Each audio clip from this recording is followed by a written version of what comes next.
Our course contains a lot of business theories and also reveals many specific economic fields with greater future market opportunities in the world and in China. An effective business course or strategy course must combine theory and practicality.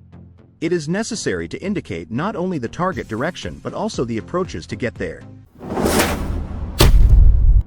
China is the world's largest exporter, the second largest importer, and has the world's highest international import and export trade volume. China's internal demand market still has tremendous potential for growth in the next 20 years. This market is an opportunity that any businessman in any country should seize. So, how do you trade with China? Here we still draw on the theory we told in the previous course, which is to look for business opportunities based on GDP per capita. Since China has both products and needs, here is a practical idea. If your country has a higher GDP per capita than China, there will be relatively more opportunities because the two countries can complement each other with products in both directions. So you have more chances to sell your country's high-grade products to the Chinese market and buy cost-effective products from China. If your country has a lower per capita GDP than China, in addition to buying from China, China is a major importer of grain, food, raw materials, steel, and energy. There is still the possibility of a two-way trade. However, the chances of manufacturing products to be exported from your country to China are relatively small. This is also the basic form of trade between most foreign companies and China. This course contains a lot of business knowledge, including company management methods, business strategies, international trade strategies in the new era, and business opportunities in China and the whole world. These insights are refined to be used by entrepreneurs around the world to put the theory into practice. In the previous course, we talked about trade between countries, the new international trends in AI and self-media, China's huge potential markets in food, health, technology consumption, the elderly market, etc. Today we will still provide you with some specific China new opportunities in the domestic giant market. Firstly, the pet market. In the 6 years from 2015 to 2020, the compound annual growth rate of the pet industry has reached 32% in China. According to an analysis by Goldman Sachs, China's pet market will already have an annual scale of 200 billion yuan in 2020 and will become the world's second largest pet product consumer market by 2030. The pet economy is a market worth hundreds of billions, with a huge size and a huge growth rate. This is also a new consumer market created by the growth of China's per capita GDP. Secondly, in the men's economic market, boys have begun to spend more money on themselves. On the contrary, Valentine's Day chocolates are not selling well, and the diamond market shrank by 18 billion last year. The male consumer group is rising rapidly, for example, in the fields of automobiles, sports, digital, wine, entertainment, and, of course, games. These industries are worth paying attention to. Thirdly, foreign student education. If you have contacts in higher education in your country, like at a university, please quickly use this resource and connect with this business.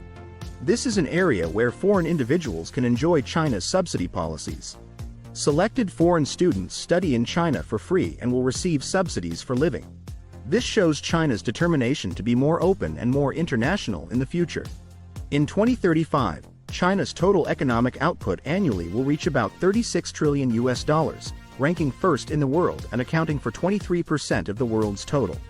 The per capita GDP is 24,000 United States dollars to 27,000 United States dollars, which is equivalent to 1/3 of the US per capita GDP, but China's total population is 4 times that. The tertiary industry accounts for more than 63%, the urbanization rate accounts for more than 72%, and more than 30 cities will enter the world's top 100 cities. We hope that in the future, you can use China as your final destination or springboard in order to expand exchanges with the whole world. This series of courses is coming to an end. It is the methodology and strategy verified by countless successful Chinese companies to counterattack and grow in adversity. The logics and cases inside are applicable to business people from all over the world. It is practical and timely for the growth of enterprises. This course is worth watching several times. In order to better respond to future business opportunities, we need to stand at a higher level and examine the current business environment from a global perspective. Different from the original low-dimensional strategic method, we should pay more attention to the future and the long term. However, because the problems exposed and troubles encountered in daily work are immediate, we are often pulled into the present, leaving us little time to pay attention to the future. The relationship between heroes and the times is complementary to each other. The times create heroes, and heroes also create the times. If heroes want to continue to be heroes tomorrow, they must grasp the development trends of the times. If they cannot predict the future, they will eventually be abandoned by time. For example, companies such as Kodak, Motorola, and Nokia were once the strong men of their time. Our colleges must also keep pace with the times. Our upcoming courses will tie more of the new business weapons to tangible economic benefits. We will further devote ourselves to helping ordinary people make money. Therefore, the important thinking we need to exercise is to gain insight into the final outcome of the business. If we can see the development trend of the industry in the next 20 years, we can make more informed decisions and better plan ahead. What's the key point of this? How do we predict the future and grasp trends? What is the basis and carrier for advanced layout? In business, what is the magic machine that leads us to the future and wins time? The final answer is information.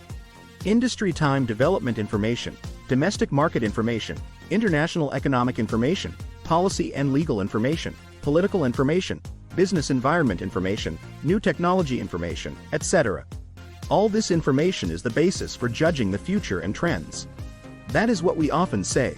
Today's business war is an information war. There doesn't need to be many business opportunities, but the information to assist decision-making needs to be accurate. Then, how do we build an information system? The answer is to borrow and to learn. As we say, it's never too late to learn. We hope that through continuous learning, we will gain insight into the essence of things through their surfaces and grasp the laws of their development. Through learning from effective experiences to achieve personal growth in the fastest and most saving effort way. Through the blessing of precise information, we can reach the future earlier than others. This series of business strategy courses ends here. If you are interested in any other information, please feel free to send us an email for feedback, and we will develop courses based on demand and our capabilities. There is no money that cannot be earned, only methods that cannot be learned. We look forward to seeing you all again next time.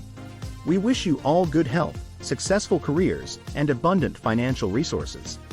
Thank you for everything. See you soon.